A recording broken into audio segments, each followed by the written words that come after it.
يا أيها الذين آمنوا اتقوا الله وذروا ما بقي من الربا إن كنتم مؤمنين فإن لم تفعلوا فأذنوا بحرب من الله ورسوله وإن تبتم فلكم رؤوس أموالكم لا تظلمون ولا تظلمون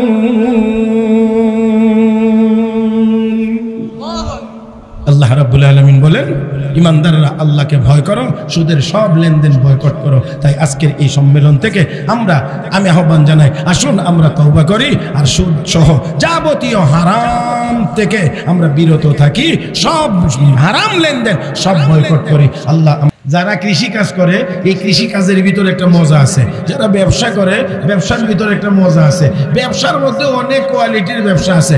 যারা সেফা শুটকি দলের ব্যবসা করে এটার মধ্যে যদিও একটু গন্ধ আছে, কিন্তু তারপরও এই ব্যবসা যারা করে এরার কাছে এই ব্যবসার ভিতরে একটা মজা আছে।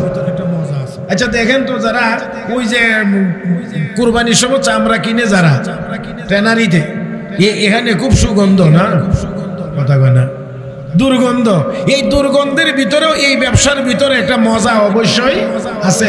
আমরা যা খাই, ভাত খাই এটার একরকম মজা, রুটি খাইলে এটার একরকম মজা, মাছ দিয়ে খাইলে একরকম মজা, গোশত দিয়ে খাইলে একরকম মজা। আরো যদি সূক্ষ্মভাবে চিন্তা করেন তাহলে অনেক বড় হয়ে যাবে, কথাই জন্য এখানে বেশি বলবো না। ভাত, সব ধরনের চাউলের ভাতকেই ভাত বলে, সব চাউলকেই চাউল বলে, কিন্তু মোটা চাউলের ভাতেরই এক মজা, চিকন চাউলের ভাতেরই আর এক মজা, পোলার চাউল হইলে এক মজা। পোলার চাউলের ভিতরে আবার অনেক কোয়ালিটির আছে, এক এক কোয়ালিটির চাউলের ভাতের এক এক মজা। তাহলে কাপড় চোপড় পরিধান করি, এই কাপড়ের ভিতরে মজা আছে। শীতকালে এক রকমের কাপড়ে মজা, আবার গরমের সময় আর এক রকমের কাপড়ে মজা। শীতের দিন গরমের কাপড় পরলে হবে না, আবার গরমের দিনে গিয়ে শীতের কাপড় পরলে হবে না। তাহলে মূল কথা আমার বোঝানোর উদ্দেশ্য হলো, যে যেই কাজ করি, যে যা কিছু খাই, যে যা কিছু পরিধান করি, সবগুলোর ভিতরেই কোনো না কোনো একটা মজা বা স্বাদ অবশ্যই আছে। তাহলে এবার একটু আওয়াজ করে বলবেন, দুনিয়ার সব বস্তুর ভিতরে যদি কোনো না কোনো মজা অবশ্যই আছে, তাহলে আল্লাহ যে আমাকে আপনাকে আল্লাহর ইবাদত করার কথা বলেছেন, সেই ইবাদতের ভিতরে কি কোনো মজা বা স্বাদ নাই? মাশাআল্লাহ, মাশাআল্লাহ। তাহলে বোঝা গেছে, আপনারা কথাগুলো খেয়াল করতেছেন, আল্লাহর ইবাদতের ভিতরে অবশ্যই স্বাদ আছে। দুনিয়ার অন্যান্য জিনিসের সমান না বেশি? বেশি আছে। যে এই আছেটা বোঝানোর জন্যে যতটুকু সময়ের দরকার ততটুকু সময় আমার হাতে নাই বিদায় আমি দুঃখিত। তবে এরপরেও দুই একটা নমুনা আপনাদের সামনে পেশ করব, যে আছে অন্তত এতটুকু ধারণা বা আভাস আপনারা পাইতে পারেন।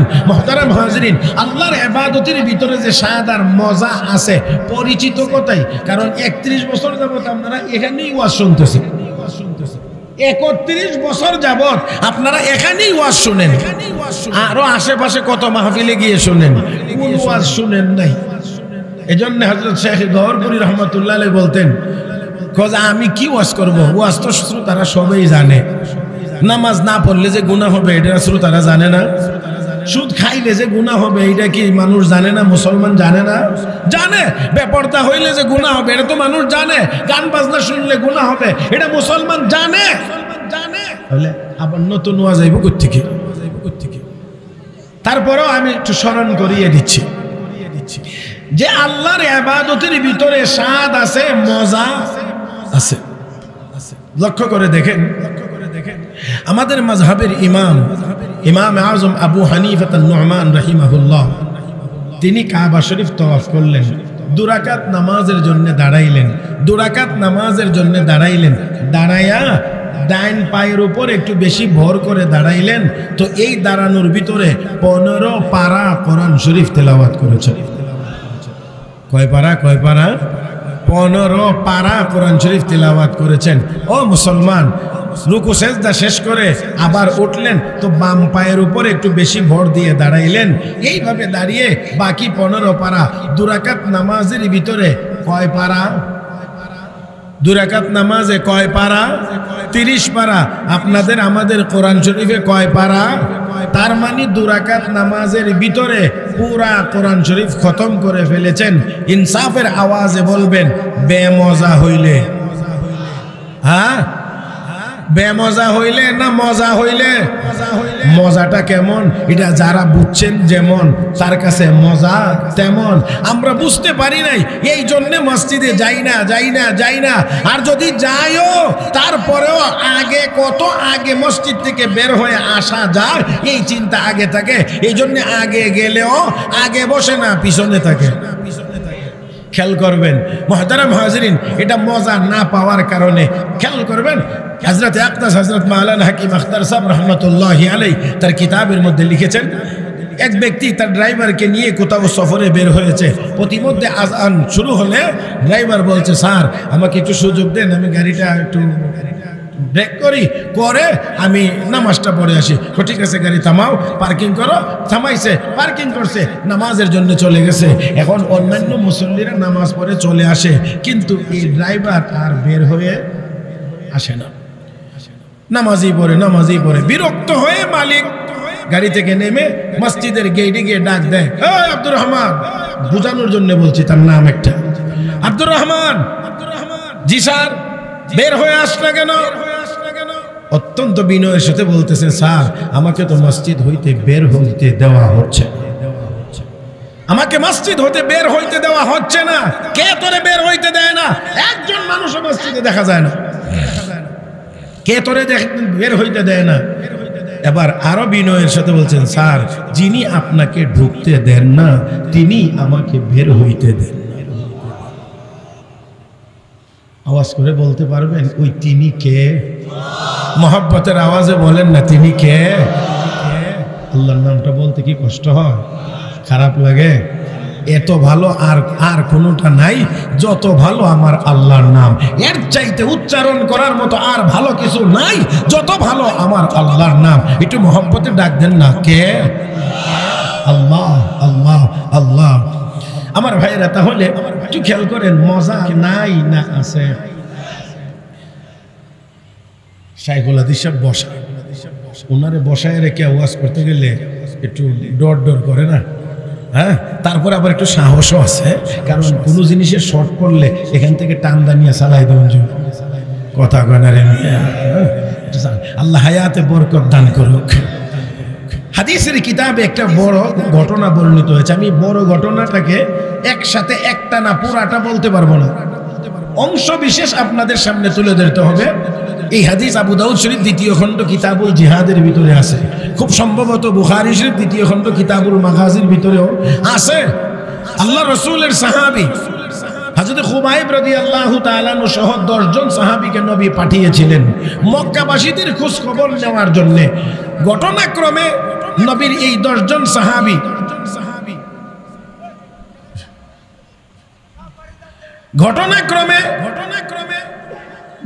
ঘটনাক্রমে যুদ্ধের পরিস্থিতি সামনে চলে এসেছে, জিহাদ হয়েছে, যুদ্ধ হয়েছে। 7 জন সাহাবী শাহাদাত বরণ করেছেন। তারপরে সর্বশেষ কথা যেটা, সেটা হলো হযরত খুবাইব রাদিয়াল্লাহু তাআলা আনহু সহ 2 জন সাহাবীকে তারা মক্কার বাজারে বিক্রি করে দিয়েছিল। আর তারাই ক্রেতা হয়েছিল, কিনে নিয়েছিল যাদের হাতে, এই 2 সাহাবীর হাতে যাদের আত্মীয় স্বজন বদরের যুদ্ধে মারা গিয়েছিল, এমন লোকেরাই টাকার বিনিময়ে কিনে নিয়েছিল বদলা নেওয়ার জন্য, প্রতিশোধ নেওয়ার জন্য। হযরত খুবাইব রাদিয়াল্লাহু তাআলা আনহুকে দীর্ঘদিন পর্যন্ত তারা জেলখানায় বন্দী রাখছিল। হজের মাস হওয়ার কারণে এই মাসে তারা কাউকে মারতো না, কাউকে ফাঁসি তারা দিত না। এই সময়টাতে হযরত খুবাইব জেলখানায় বন্দী ছিলেন। খুব খেয়াল করবেন, এখানে একটু কথা আছে, এটা আমার আলোচনা শেষের দিকে আসবে, আমি শেষের অংশটা আগে বলতে আসি। হযরত খুবাইব রাদিয়াল্লাহু তাআলা আনহুকে সর্বশেষ ময়দানে নেওয়া হয়েছে, ওনাকে শুলিতে চড়ানো হবে, হাজার হাজার দর্শক। সেই জায়গায় হযরত খুবাইব রাদিয়াল্লাহু তাআলা আনহু একা মঞ্চে গেছে, তাকে ফাঁসির মঞ্চে নেওয়া হয়েছে। আর সমস্ত মানুষ কাফির বেঈমানরা উপস্থিত হয়েছে এই দৃশ্য দেখার জন্য। আর এমন একটি কঠিন মুহূর্তে হযরত আবু সুফিয়ান ইবনে হারব রাদিয়াল্লাহু তাআলা আনহু, তখনও তিনি মুসলমান হন নাই, হযরত খুবাইবকে সামনে নিয়ে বলছেন, খুবাইব তোমার সামনে একটা প্রস্তাব পেশ করো। একেবারেই সর্বোচ্চ মনোযোগ সহকারে কথাটা শুনবেন। তোমার সামনে একটি প্রস্তাব পেশ করব, এই প্রস্তাবের উপরে তুমি যদি শুধু হ্যাঁ বলো, হ্যাঁ, নাম, ইংরেজিতে আপনারা বলেন ইয়েস, শুধুমাত্র ইয়েস বলবা, বাস্তবায়ন করা লাগবে না। এতটুকু যদি তুমি সমর্থন করো, রাজি হয়ে যাও, তাহলে তোমাকে ছেড়ে দেওয়া হবে আর তোমাকে হত্যা করা হবে না। কি সেই প্রস্তাব? প্রস্তাবটা হলো তোমার জায়গায় তোমার নবীকে হত্যা করা হোক। নাউজুবিল্লাহ তো বলছেন বড় শৌক করে, বড় খুব আগ্রহের সাথে বলছেন, কিন্তু ফাঁসির দড়িটা যদি মাথার উপরে থাকতো আর আমাকে যদি বলা হইতো আপনি শুধু ইয়েস বলে চলে যান, হ্যাঁ বলে চলে যান, আমি গিয়ে বলতাম মুফতি সাহেব হুজুর যাও, এইবার হইছে, জান বাঁচানি তো হলো, উদ্দুর কথা মান্যা আমি আমার জান বাঁচাই আই পড়ছি। মাসালা কিতাবে থাকলে থাক, না থাকলে নাই, এক মাসালা সবাই জানি, জান বাঁচানি। জি না, একটা কথা মনে রাখতে হবে, সব সময় জান বাঁচানো ফরজ না, সব সময় ঈমান বাঁচানো ফরজ। জান বাঁচানো সব সময় ফরজ না, ঈমান বাঁচানো সব সময় ফরজ। আমরা এটাকে নিয়ে চালায়া দিছি। এখানে হযরত খুবাইব রাদিয়াল্লাহু তাআলা আনহুর সামনে বলা হয়েছে, ও খুবাইব, তোমার জায়গাতে তোমার নবীকে হত্যা করা হোক আর তোমাকে ছেড়ে দেওয়া হোক, তুমি আরামে শান্তিতে দুনিয়াতে থাকো। শুধু এতটুকু কথার উপরে হ্যাঁ বলে চলে যাও, চলে যাও। হযরত খুবাইব বললেন, ও আল্লাহর দুশমন, নবীর দুশমনেরা শোনো, আমার জায়গায় আমার নবীকে হত্যা করা হবে, আমি খুবাইব জিন্দা থাকবো, এটা তো অনেক দূরের কথা, অনেক পরের কথা। আল্লাহর কসম করে বলছি, আমি খুবাইব জিন্দা থাকবো, আমার নবীর পায়ের তলায় একটা কাঁটা বিদ্ধ হবে, এটাও আমি খুবাইব আমার জীবনের বিনিময়ে বরদাস্ত করি না।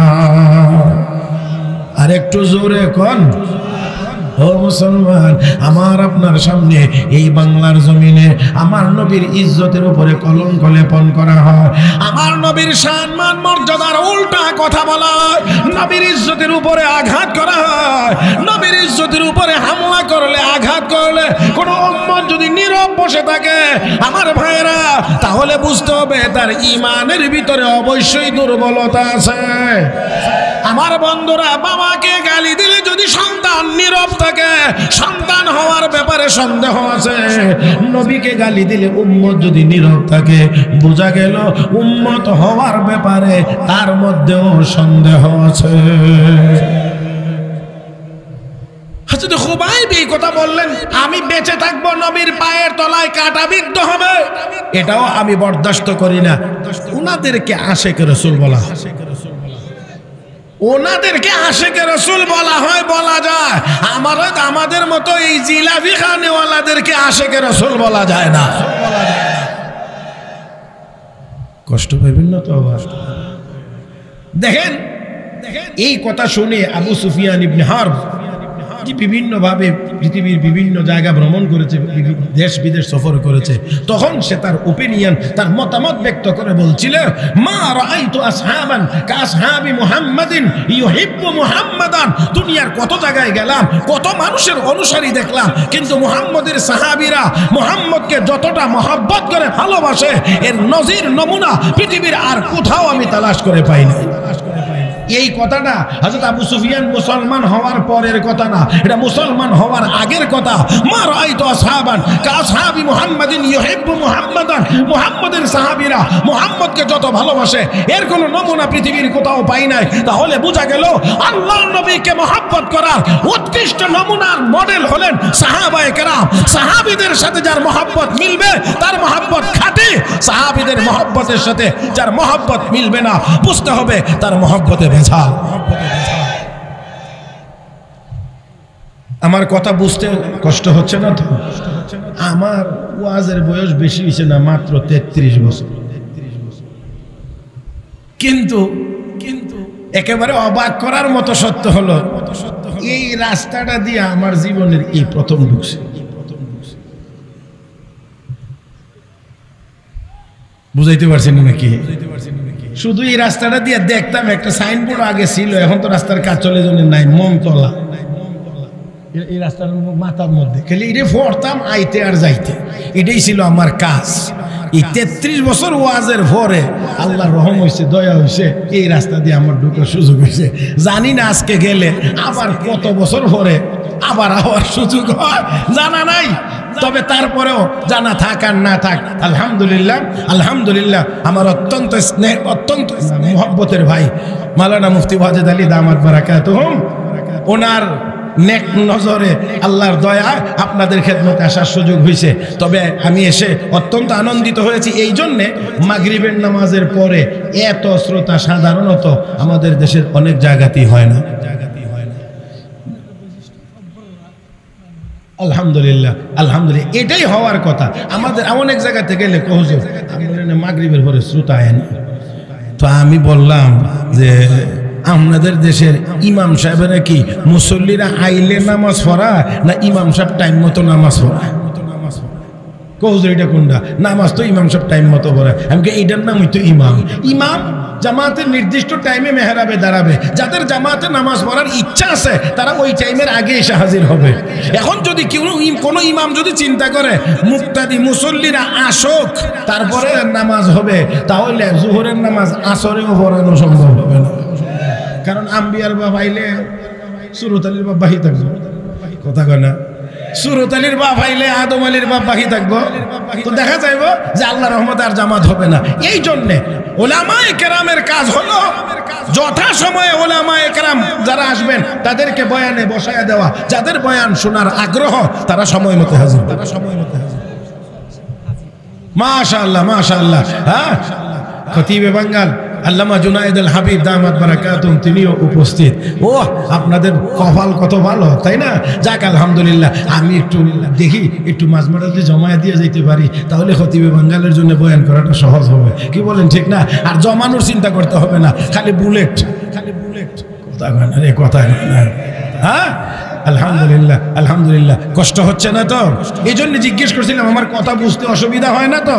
আলহামদুলিল্লাহ। তাহলে আসুন, বলছিলাম সাহাবায়ে কেরামের মহব্বতের সাথে যার মহব্বত মিলবে তার মহব্বত খাঁটি নির্ভেজাল।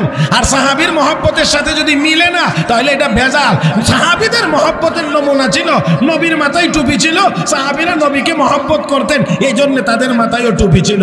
নবীর মাথায় পাগড়ি ছিল, সাহাবীদের মাথায়ও পাগড়ি ছিল। নবীর তোতায় দাড়ি ছিল, এই জন্যে সাহাবীদের তোতায়ও দাড়ি ছিল। এখন যদি কেউ বলে আমি নবীকে মহব্বত করি, মাথায় টুপি নাই, তোতায় দাড়ি নাই, তাহলে বুঝতে হবে তার মহব্বত সাহাবায়ে কেরামের মডেলের মহব্বত না, এটা মন গড়া মহব্বত। এই মহব্বত আল্লাহর নবীর কাছে গ্রহণযোগ্য হবে না। কারণ নবী বলেছেন, قال رسول الله صلى الله عليه وسلم من أحب سنتي فقد أحبني ومن أحبني كان معي في الجنة। উম্মতরে যারা আমার সুন্নতকে মহব্বত করবে তারা আমাকে মহব্বত করলো, আর আমাকে যারা মহব্বত করবে তারা আমার সঙ্গী হয়ে আল্লাহর জান্নাতে থাকবে। আমার বন্ধুরা, হযরত খুবাইব রাদিয়াল্লাহু তাআলা আনহু বললেন, আমি জীবিত থাকবো নবীর পায়ের তলায় কাটা বিদ্ধ হবে, এটাও আমি পছন্দ করি না, বরদাস্ত করি না। অতএব এই কথা শোনার পরে আবু সুফিয়ান বললেন, এত মহব্বতের নমুনা আর কোথাও দেখি নাই। ঠিক আছে খুবাইব, তাহলে এবার বলো তোমার শেষ আবেদন কি? শেষ আবেদন কি? হযরত খুবাইব রাদিয়াল্লাহু তাআলা আনহু বললেন, আমার শেষ আবেদন হলো 2 রাকাত নামাজ পড়ার সুযোগ দাও। একসাথে বলেন, আর একটু মহব্বতে বলেন, 2 রাকাত নামাজের সুযোগ দাও। মরার আগে মানুষ ওই জিনিসই চায় যেটা তার কাছে বেশি মজা। এই জন্য অনেকে কয় ফজলি আম খাইতে চায়, কেউ রুই মাছ দিয়ে ভাত খাইতে চায়, কেউ বলে খাসি দিয়ে খাইতে চায়, বিভিন্নভাবে বিভিন্ন জনেরা চায়। আর নবীর সাহাবী চাইলেন কি, আমাকে 2 রাকাত নামাজের সুযোগ দাও। আওয়াজ করে বলেন, কি কোনো কিছুর কোনো সম্ভাবনা নাই, কিন্তু ভিতরে গিয়ে হাত দিলে দেখা যায় মাশাআল্লাহ বড় সুদখোরদের তালিকায় ওনার নাম।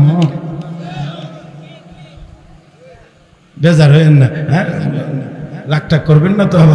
হ্যাঁ মুসলমান, দেখা যায় মাশাআল্লাহ সুরত দেখলে বড় সুন্দর সুরত, কিন্তু হেই কামলা কি শুধু উনি না, ঘরেও বাইরেও উনিও বাড়িতেও লাভের উপরে লাগায়। এম কইলে একটু কষ্ট হওয়ার ওই কথা কথা বলেন। তবে আমি একটা কথা বলি, এখানে মুফতি সাহেব বসা আছেন, আমার ভাইয়েরা, এই সুদ এটা হালাল না হারাম? কে হারাম করছেন? না উনি বলছেন যে হারাম, বাইতুল মুকাররমের খতিব সাহেব বলছেন হারাম, কাবা শরীফের ইমাম সাহেব বলছেন হারাম। কে বলছেন হারাম? কে বলছেন হারাম? ভাই এই জায়গাটার মধ্যে যে জবান খুললেন না যারা, আমার মনে হয় না তারা সঠিক কাজ করতেছেন। সুদ হারাম করেছেন কে?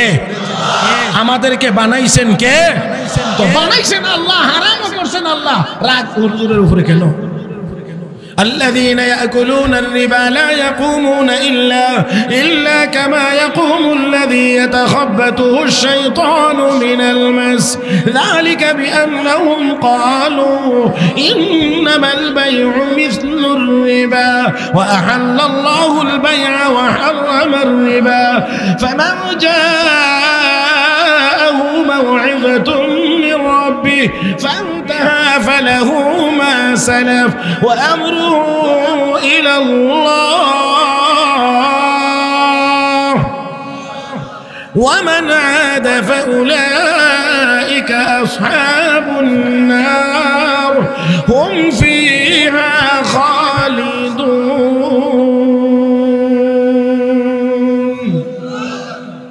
আল্লাহুল বাইআ ওয়া হারামার রিবা। আল্লাহ সুদকে হারাম করেছেন, বেচা কেনাকে হালাল করেছেন। তাহলে ব্যবসা হালাল, সুদ, ব্যবসা হালাল, সুদ। তো আমরা পরিপূর্ণ হালাল খাই না, এই কারণে ইবাদত করতে মনে চায় না, চাইলেও মজা পাই না। একটু সহজে বোঝার জন্য আমি একটা উদাহরণ দিয়ে থাকি। আপনাদের এদিকে তো এখন অনেক বড় বড় বিল্ডিং, পাকা বাড়ি আছে। এই বাড়ির ছাদের উপরে একটা পানির ট্যাঙ্কি আছে। এই ট্যাঙ্কি থেকে পাইপ লাইন দিয়ে এই বাড়ির বিভিন্ন রুম পর্যন্ত পানি পৌঁছানো হয়। সব জায়গায় লাইন দেওয়া আছে, ট্যাপ দেওয়া আছে। এই ট্যাপ ছাড়লে, যে কোনো রুমের ট্যাপটা ঘুরাইলে পানি আসে কোত্থেকে? উই উপরে ট্যাঙ্কি, ট্যাঙ্কি একটা, লাইন যতটাই হোক সব জায়গাতে এক ট্যাঙ্কির পানি আসে। এবার বলেন, কেউ ছাদের উপরে উঠে যদি ঢাকনাটা খুলে এই ট্যাঙ্কিটার ভিতরে যদি ময়লা ছেড়ে দেয়, তাহলে বলেন দেখি কোন ট্যাপ দিয়ে ভালো পানি আসবে? জানি না বুঝাইতে পারছি কিনা, আবার বলতে হবে। ট্যাঙ্কিতে যদি ময়লা ছেড়ে দেওয়া হয়, তাহলে কোনো ট্যাপ দিয়ে ভালো পানির আশা করা যায় না। তার কারণ সব ট্যাপ দিয়েই তো ওই ট্যাঙ্কির পানি আসবে। এরা মুসলমান, সহজে বড় বুঝে গেলাম। ওই ছাদের উপরে ট্যাঙ্কির ভিতরে যদি ময়লা দিয়ে ছেড়ে দিলে, পানি ময়লা হলে কোনো ট্যাপ দিয়ে ভালো পানির আশা করা যায় না। আল্লাহ আমাদেরকেও পেট নামের একটা ট্যাঙ্কি দিয়েছেন, আপনাদের নাই মনে হয়? পেট নামের একটা ট্যাঙ্কি দিয়েছেন। এটার ভিতরে যদি হারাম ঢুকানো হয়, এই হারাম থেকে উৎপাদিত রক্ত আমাদের শরীরের পাইপলাইনের নাম হলো রগ। এই রগ নামের পাইপলাইন দিয়ে সারা শরীরে বিচরণ করার কারণে এই শরীরের কোনো অঙ্গ দিয়ে ইবাদত করতে মনে চায় না, করলেও মজা পাওয়া যায় না। এজন্য কবি বড় সুন্দর করে বলেছেন, চুষে কামরা পাকে দাড়ি আজ হারাম, চুষে কামরা পাকে দাড়ি আজ হারাম, মর্দ ইমাদার বাসি ওয়াসসালাম, মর্দ ইমাদার বাসি ওয়াসসালাম। পেট নামের ট্যাঙ্কিটাকে যদি হারাম থেকে মুক্ত রাখতে পারো, তাহলে নিজেকে ইমানদার মনে করতে পারো। এখন দেখা যায় সমাজের যার অবস্থান যত বড়, তার হারাম খাওয়ার পরিমাণও তত বড়। আল্লাহ কষ্ট নিবান আপনারা। আল্লাহ, আমার ভাইয়েরা, আমার বন্ধুরা, তাহলে আসুন আমরা আজকের এই সম্মেলন থেকে নিয়ত করি আর হারাম খাইব। যারা বলেন না কিছু নিয়ত আছে, হ্যাঁ, এটার সাথে আরেকটা জিনিস আছে, এটার কথা না হয় আজকে নাই বললাম, আরেকদিন বলবো না। যদি আবার কোনোদিন আসার সুযোগ হয়, আল্লাহ যদি কবুল করেন, তাহলে আরেকদিন বলবো না। এটার সাথে একেবারেই এটার সাথে আরেকটা রিলেটেড আরেকটা আছে, এটা আজকে নাম উচ্চারণ করলাম না। মুহতারাম হাজিরিন, তাহলে আসেন, আমার মূল কথা হলো আমরা কেন এই মজাটা পাই না? এর অন্যতম কারণ হলো আমরা হালাল খাই না, পরিপূর্ণ হালাল খাই না। এই জন্য ইবাদতের মজাও আমরা পাই না। আমার ভাইরা, আমার বন্ধুরা, তো ইবাদতের মজা না পাওয়াটা এটা ইবাদতের দোষ না, এটা আমাদের আমলের দোষ। এবারে আসেন, ছোট্ট করে দুই একটা নমুনা আপনাদেরকে শোনাইতে চাই, তাহলে আপনাদের বুঝে আসবে যে হালাল খাওয়ার গুরুত্বটা কত এবং মজা পাওয়া যায় কত। দারুল উলুম দেওবন্দ মাদ্রাসা, নাম শুনছেন তো আপনারা? আসতে কন না, দারুল উলুম দেওবন্দ মাদ্রাসা, এটা কাফেরদের মাদ্রাসা। হ্যাঁ, মুসলমান আমাদের দেশে কত ভাইয়েরা আছে, এরা মাঠে উঠেই দেওবন্দিরা কাফের, এরারে কাফের না কইলেও বলে কাফের। হায় হায়, এই মিলে ফতোয়া দিলে তাহলে তার বাংলাদেশে মুসলমানই থাকে। আল্লাহ মাফ করুন, আল্লাহ মাফ করুন, আল্লাহ মাফ করুন, আল্লাহ তাদেরকেও হেদায়েত দান করুন। মুহতারাম হাজিরিন, এই দারুল উলুম দেওবন্দ মাদ্রাসার আশেপাশে এক বড় বুজুর্গ যুবক মানুষ ছিল, নাম তার আব্দুল্লাহ। কি নাম? আব্দুল্লাহ। কিন্তু দারুল উলুম দেওবন্দ মাদ্রাসার আসাতিজায়ে কেরাম তাকে সম্মান করে ডাকতেন শাহজি আব্দুল্লাহ। শাহজি আব্দুল্লাহ সম্মান করে ডাকতেন। দারুল উলুম দেওবন্দ মাদ্রাসার শিক্ষকেরা, এখনকার সময় না, এখনের শিক্ষকেরাও অনেক বড় বড় বুজুর্গ এই যুগের, কিন্তু যারা আগে ছিলেন তারা তো ছিলেন এই পৃথিবী বিখ্যাত বুজুর্গ। এই দারুল উলুম দেওবন্দ মাদ্রাসার সকল আসাতিজায়ে কেরাম তাকে সম্মান করে শাহজি আব্দুল্লাহ বলে ডাকতেন। একেবারে গভীর মনোযোগ সহকারে শুনবেন, শাহজি আব্দুল্লাহকে কেন তারা শাহজি আব্দুল্লাহ বলে ডাকতেন? আব্দুল্লাহকে, এই আব্দুল্লাহর উপার্জন ব্যবস্থা, সোর্স অফ ইনকাম ছিল মাঠে, আমরা বলি বন্দে, আপনারা কি বলেন? বন্দে গিয়া ঘাস কাটেন। ঘাস এক বোঝা মাথায় বহন করতে পারে যতটুকু, ততটুকু পরিমাণ ঘাস কেটে বাজারে নিয়ে বিক্রি করতেন। এই ঘাস কাটে বিক্রি করার আরো অনেক লোক থাকার পরেও শাহজি আব্দুল্লাহর ঘাস কেনার জন্য লোকদের মধ্যে একটা আলাদা প্রতিযোগিতা ছিল। তার ঘাসটা নিয়ে নেওয়া যায়, তার ঘাসটা নিয়ে নেওয়া যায়, আব্দুল্লাহর ঘাসটা নিয়ে কেনা যায়। কারণ কি? খোঁজ নিয়ে দেখা গেছে তারা বলেছে যে শাহজি আব্দুল্লাহর ঘাসটা নিয়ে যদি আমরা আমাদের গরু বকরিকে খাওয়াইতে পারি, তাহলে গরু বকরির উপরেও আল্লাহর পক্ষ থেকে বরকত নাজিল হয়। আরে দেখেন, এক বোঝা ঘাস বাজারে নিয়ে যাইতেন, বিক্রি করতেন 6 পয়সা। কয় পয়সা? 6 পয়সা বিক্রি করতেন। শীতের দিনেও 6 পয়সা, গরমের দিনেও 6 পয়সা, রৌদ্র উঠলেও 6 পয়সা, বৃষ্টি আসলেও। দাম বাড়েও না, কমেও না, ক্রেতাদের এত চাহিদা কিন্তু তারপরেও দাম বাড়ে না। আমার ভাইরা, আমরা তো একটু যদি নমুনা দেখি এমনি, হ্যাঁ, রমজান মাস আসবে আরো 4 মাস পরে, 3 মাস পরে, দেখা যায় এখন থেকেই প্রস্তুতি, কত কমে কেনা যায়, রমজান মাসে কত বাড়ায়া বেচা যায়। জানি না এত ফেরেশতা বাংলাদেশে তখন কোত্থেকে নাজিল হয়, চিনির দাম কেন রমজানে এত বাইরা যায়। এমনি দেখি কোনো কোনো জায়গাতে গেলে চা মিষ্টি ছাড়া দেয়, চিনি আলাদা আনে। ট্রের মধ্যে 10টা চা আনছে, চিনি একটা তো দিছে না, আলাদা একটা ফ্রিজের মধ্যে কতর চিনি নিয়ে আসছে, যার যার চিনি নিয়ে খান। তো দেখা যায় কেউ আধা চামচ নেয়, কেউ অল্প একটু নেয়, কেউ নেওই না। কারণ মাননীয় ডায়াবেটিস আশেপাশে দিয়েই আসে, কথা বুঝেন নাই? এই জন্যে চিনি নেন। কিন্তু রমজান মাস আসলে ও আল্লাহ, সারা বছর চিনির দাম যত, রমজানে লাভ দিয়ে বাইরে জায়গা তা আরো অদ্য, প্রায় এরকমই দেখা যাইতো। তো এত ফেরেশতা নাজিল কোথায় হইলো? সব চিনি খেয়ে চলে গেছে, এই জন্য চিনির সংকট আর আমাদের এত দাম। না না না, আসলে এমন না। চিন্তা ভাবনা হইলো এটা কিছু কিছু মানুষের হাতে এই কারসাজি। হ্যাঁ, গোডাউনের সামনে লিখে দিছে পেঁয়াজ নাই, দরজা খুলে ভিতরে গিয়ে দেখা গেছে পেঁয়াজের অভাব নাই। এই ঘটনা তো বাংলাদেশেই ঘটছে। তো যাই হোক, কয় পয়সা বিক্রি করেন? 6 পয়সা। শাহজি আব্দুল্লাহ 6 পয়সা বিক্রি করেন। নগদ 3 ভাগে বিভক্ত। 1 ভাগ ফকির মিসকিনকে সাথে সাথে দিয়ে দেন 2 পয়সা, আর 2 পয়সা দিয়ে চাউল ডাউল কিনে নিজের পরিবার চালানোর জন্য নিয়ে যান। আরও তাকে 2 পয়সা, ওই 2 পয়সা করে তিনি প্রতিদিন জমান। জমাইতে জমাইতে সারা বছরে যা জমে সবগুলো দিয়ে একদিনে দাওয়াত বাজার করে দারুল উলুম দেওবন্দ মাদ্রাসার সকল আসাতিজায়ে কেরামকে এক বেলা দাওয়াত করে খাওয়ান। 2 পয়সা করে জমাইয়া সারা বছরে যা জমে একদিন তা দিয়ে বাজার করে সকল উস্তাদদেরকে দাওয়াত করে খাওয়ান। হে মুসলমান, ভালো করে খেয়াল করেন, দারুল উলুম দেওবন্দ মাদ্রাসার আসাতিজায়ে কেরাম তারা বলতেন, আমরা শাহজি আব্দুল্লাহর বাড়ি থেকে এক বেলা দাওয়াত খেয়ে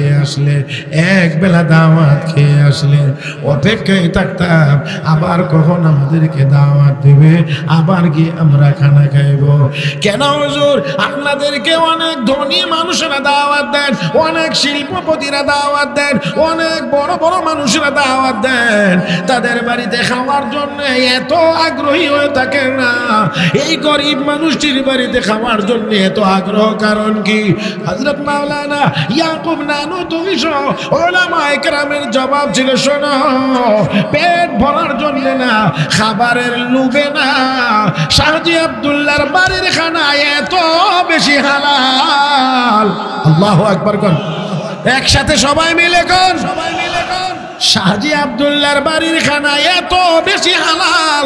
হালাল হওয়ার কারণে তার বাড়ি থেকে এক বেলা খেয়ে আসলে আল্লাহর পক্ষ থেকে আমাদের উপরে এমন ভাবে বরকত নাজিল হয়, আমাদের কলবের ভিতরে 40 দিন পর্যন্ত নূর নাজিল হইতে থাকে। আমরা অনুভব করি নামাজে দাঁড়াইলে নামাজ মজা লাগে, আরো নামাজ পড়তে মনে চায়, রোজা রাখলে আরো রোজা রাখতে মনে চায়, জিকিরে বসলে জিকির আরো করতে মনে চায়। আল্লাহু আকবার কোন। কারণ কি? কারণ কি মজা লাগে? কারণ শাহজি আব্দুল্লাহর বাড়ি থেকে হালাল খানা খেয়ে এসেছি। এই জন্য বলছিলাম, ও মুসলমান, জিকিরের ভিতরে মজা নাই না আছে? পাই না কেন? পরিপূর্ণ হালাল খাই না, এক বেলা দাওয়াত খেয়ে আসলে 40 দিন পর্যন্ত কলবে নূর নাজিল হয়। অনুভব করি নামাজে দাঁড়াইলে নামাজ মজা লাগে, আরো নামাজ পড়তে মনে চায়, জিকির করলে আরো করতে মনে চায়। হযরত বেলাল যখন নির্যাতিত, হযরত আবু বকর সিদ্দিক গিয়ে বলেন, বেলাল জোরে জোরে জিকির করো, এই জন্য নির্যাতনের পরিমাণ বাড়ে। ও বেলাল, এত জোরে জিকির না করলেও হবে, আস্তে জিকির করো, আল্লাহ শুনবেন, তবুও একটু নির্যাতন কমে। ঠিক আছে, আস্তে। আওয়াজ বড় হয়ে গেছে। আবার আবু বকর সিদ্দিক দরদ মাখারি দই নিয়ে গিয়ে বলেন, রে বেলাল, জোরে জোরে না, আস্তে আস্তে জিকির করো। ঠিক আছে, আস্তে। এবারও আওয়াজ বড় হয়ে গেছে। আবার আবু বকর সিদ্দিক গিয়ে বলেন, বেলাল, তোর মালিক বড় খারাপ, তার সাথে কোনো কথা বলা যায় না। ও বেলাল, কিন্তু তোর উপরে এত নির্যাতন, এটাও আবার মনে মানে না। বেলাল রে, তোর কোনো উপকারও করতে পারি না, এই জন্য বলছি জিকির আস্তে, যাতে করে নির্যাতনের পরিমাণ একটু কমে। হযরত বেলাল, ঠিক আছে, আস্তে জিকির করব। এবারও আওয়াজ বড় হয়ে গেলে হযরত আবু বকর সিদ্দিক এবারে গিয়ে কো, বেলাল, বারবার বলি তুমিও কথা দাও কিন্তু কথা রাখো না, আওয়াজ কেন বড় হয়ে যায়? হযরত বেলাল বুঝতে পেরেছেন আবু বকর কিছুটা বিরক্ত, ডাক দিয়ে বলেন, নবীর সাহাবী আবু বকর সিদ্দিক, শুনেন গো, আমি আপনাকে কথা দেই জিকির আস্তে করব, আর কথা মোতাবেক বেড আমি আসতেই শুরু করি, কিন্তু যখন আমি আমার আল্লাহর নামের জিকির আরম্ভ করে দেই তখন আমি আমার আল্লাহর নামের স্বাদ আর মজা আমার কলবের ভিতরে পাইতে থাকি, আমি পাইতে থাকি, বাড়তে থাকে। একটা সময় গিয়ে আমি আল্লাহর নামের স্বাদ আর মজার মহাসাগরে ডুব মারি। আমি যখন আমার আল্লাহর নামের স্বাদ আর মজার মহাসাগরে ডুব মারি তখন আমার আওয়াজ কেমন করে বড় এটাও আমি বলতে পারি না। ওই সময় কাফের বেঈমানেরা আমার উপরে কেমন জুলুম নির্যাতন করে আমি বেলাল মোটেও টের পাই না। চিৎকার মেরে কোন আল্লাহু আকবার, লা ইলাহা ইল্লাল্লাহ। জবান খুলে মোহাব্বত লা ইলাহা ইল্লাল্লাহ, লা ইলাহা ইল্লাল্লাহ, লা ইলাহা ইল্লাল্লাহ, লা ইলাহা ইল্লাল্লাহ মুহাম্মাদুর রাসূলুল্লাহ। ইনসাফের আওয়াজে বলেন বেমজা না মজা? হযরত বেলাল বলেন আবু বকর সিদ্দিক শুনে আমি আল্লাহর নামের মজার সাগরে যখন ডুব মারি আওয়াজ কেমন করে বড় হয় এটাও বলতে পারি না, নির্যাতন কি হয় তাও জানি না। তাহলে বোঝা গেল আল্লাহর নামের জিকিরের ভিতরে মজা কম না বেশি? আমার ভাইরা, আমার বন্ধুরা, তাই আসুন বলছিলাম দারুল উলুম দেওবন্দ মাদ্রাসার আসাতিজা কেরাম বলেন তার বাড়ি থেকে খেয়ে আসলে, এক বেলা খেয়ে আসলে 40 দিন পর্যন্ত কলবে নূর নাজিল হয়। সেই জন্যে অপেক্ষায় থাকি, সেই জন্যে অপেক্ষায় থাকি আবার কখন দাওয়াত দেওয়া হবে আমরা গিয়ে খাবো।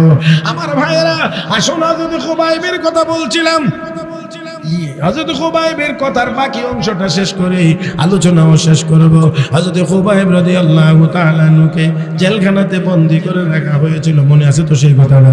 জেলখানায় বন্দী এমন একটা সময় ছিল, এমন একটা অবস্থা ছিল, হযরত খুবাইব রাদিয়াল্লাহু তাআলা আনহুকে ওই জালেমরা হালাল খাবার সরবরাহ বন্ধ করে দিয়েছে। হালাল কোনো খাবার দেয় না, হারাম খাবার দিয়ে রাখতো। শুয়োরের পানি আর মদের, শুয়োরের গোশত আর মদের পানি দিয়ে রাখতো হযরত বেলাল। হযরত খুবাইব রাদিয়াল্লাহু তাআলা আনহুর জন্য নারে তাকবীর, এই আওয়াজে হবে না? নারে তাকবীর। আপনি সাইলেন্ট থাকেন তো, ওনারা উনি বলছে মন্ডলী বসে থাকতে বলছে।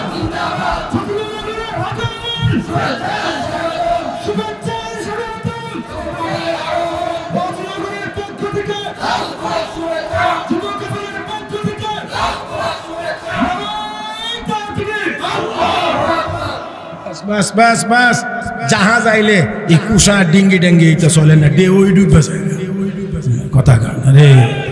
কাজেই আমার এখন ডুবা ডুবা অবস্থা। এর ভিতর দিয়েই আমি আমার এই কথাটা শুধুমাত্র শেষ করব, এর মধ্যে শেষ করব। কারণ ছোটো ছোটো নৌকা আবার মাঝে মাঝে লাগে মিয়া, কারণ জাহাজের থেকে মাল নামাইতে হলে এই ছোটো কাম লাগে।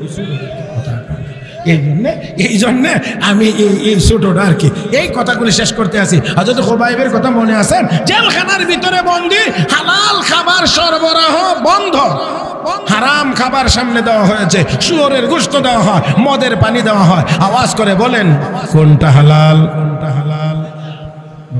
শুয়োরের গোশত, মদের পানি, কোনটা হালাল? আমার ভাইয়েরা, দুটোটাই আমাদের দেশে চলতো। ওরা আসতে কোন কেন ওই দুটোটাই চলতো না বন্ধ হইতো? হ্যাঁ বন্ধ হইতো। বন্ধ হইতে গেলে যারা নিজের ওই বোতলটা নে এরারে দিয়ে নি মদের বোতল বন্ধ হবে। তাহলে যারা মদের বিরুদ্ধে সারা জীবন কোরআন হাদিসের আলোকে কথা বলে এমন ব্যক্তিদেরকে আমাদের বেছে নিতে হবে। তাহলে আমরা সেই মর্মে, সেই লক্ষ্যে আমরাও চাই খতিবে বাঙ্গাল আল্লামা জুনায়েদ আল হাবিব সংসদে গিয়ে মদের বিরুদ্ধে কথা বলুক। চাননি না? চান না? হ্যাঁ, বুঝে শুনে চাইেন, বুঝে শুনে চাইন, বুঝুকে চাইেন না, চাওয়ারও বুঝে শুনে যেন হয়। আল্লাহ আমাদের সবাইকে তৌফিক দান করুন, বলি আমিন। আর মহব্বতে বলি আমিন। আমার ভাইয়েরা, হযরত খুবাইব রাদিয়াল্লাহু তাআলা আনহুর সামনে এই মদের পানি হারাম আর শুয়োরের গোশত দিয়ে রাখতো, এইগুলি নিয়ে খাইলে ইমানের পাওয়ার দুর্বল হয়ে যাবে। এটা দুনিয়ার কাফের বেঈমানরা, সব কাফের বেঈমানেরা এই কথা বুঝে মুসলমানদের যদি হারাম খাওয়ানো যায় তাহলে ইমানের পাওয়ার থাকবে না। কিন্তু আমরা বুঝি না, তারা বুঝে হারাম খাইলে ইমানের পাওয়ার ঠিক থাকবে না। আমার ভাইয়েরা, হযরত খুবাইব রাদিয়াল্লাহু তাআলা আনহুকে দেওয়া হয়েছে যেই বাড়িতে বন্দী ছিলেন, এই বাড়ির একজন মহিলা, নাম তার ফাতেমা, পরবর্তীতে মুসলমান হয়েছে।